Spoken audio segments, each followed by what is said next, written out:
बहुत पुराने समय की बात है। एक बड़े से समुद्र के बीचों बीच एक छोटा सा सुंदर टापू था। पूरे टापू पर बहुत सारे पेड़ पौधे थे। मैदानों में हरी हरी घास थी और हर रंग के सुंदर फूल वहां उगते थे। फूलों की महक से सारा वातावरण महकता रहता था। वहां एक बहुत ही अच्छा राजा राज्य करता था।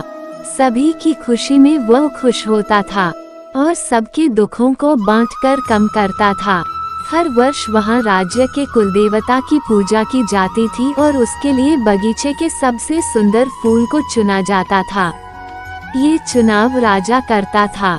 उस भाग्यशाली फूल को कुलदेवता के चरणों में चढ़ाया जाता था।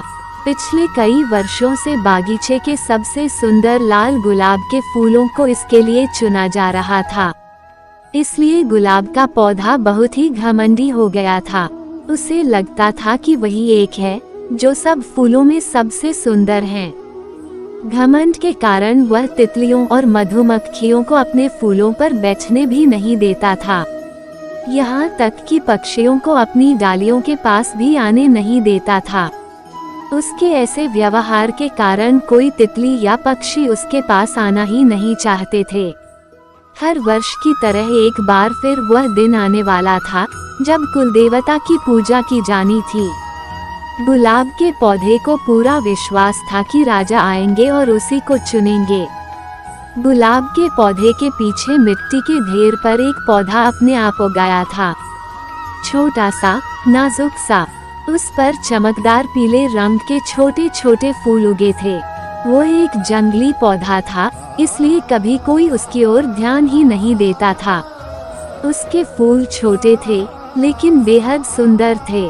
घंटी के आकार के उन फूलों की पंखुड़ियां किनारों पर गहरे लाल रंग की थी। वह जानता था कि उसकी ओर कोई ध्यान नहीं देता है, फिर भी वह बड़े प्यार से सभी तितलियों और पतंगों को अपने पास बुलाकर अपना रस पीने देता था। पक्षी उसकी डालियों पर बैठकर खुश होते थे। ये सब देखकर पौधे को खुशी होती थी कि वह किसी के काम तो आ सका। और फिर वह दिन आया जब राजा बागीचे में फूल चुनने आए। माली उन्हें सीधा गुलाब के पौधे के पास ले गया। इस बार तो गुलाब और भी सुंदर और बड़े खिले हैं महाराज, वह बोला। उसने सबसे बड़ा गुलाब तोड़ने के लिए हाथ बढ़ाया, लेकिन महाराज ने रोक लिया। वे किसी और सुंदर फूल को ढूंढ रहे थे। वापस जाने के लिए जैसे ही घूमे, उनकी निगाह पीले रंग के फूल पर पड़ी। उन्होंने घूमकर देखा तो उनको वह पीले फूलों वाला जंगली पौधा दिखाई दिया। उसके आसपास अनेक तितलियां और पतंगे घूम रहे थे, जबकि गुलाब का पौधा अकेला अलग खड़ा था। राजा धीरे से जंगली पौधे के पास गए और बोले, ये वह पौधा है जो बिना खाद पानी के उगाया है। बाकी सभी पौधों का माली विशेष ध्यान रखते हैं, समय से पानी देते हैं, खाद डालते हैं, काट छांट करते हैं, इसलिए वे इतने सुंदर हैं। लेकिन यह वह पौधा है जो अपनी हिम्मत से खड़ा है, फिर भी कितना स्वस्थ है, सुंदर है।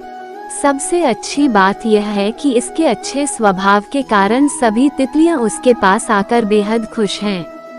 यही है सच्ची सुंदरता, इसलिए कुल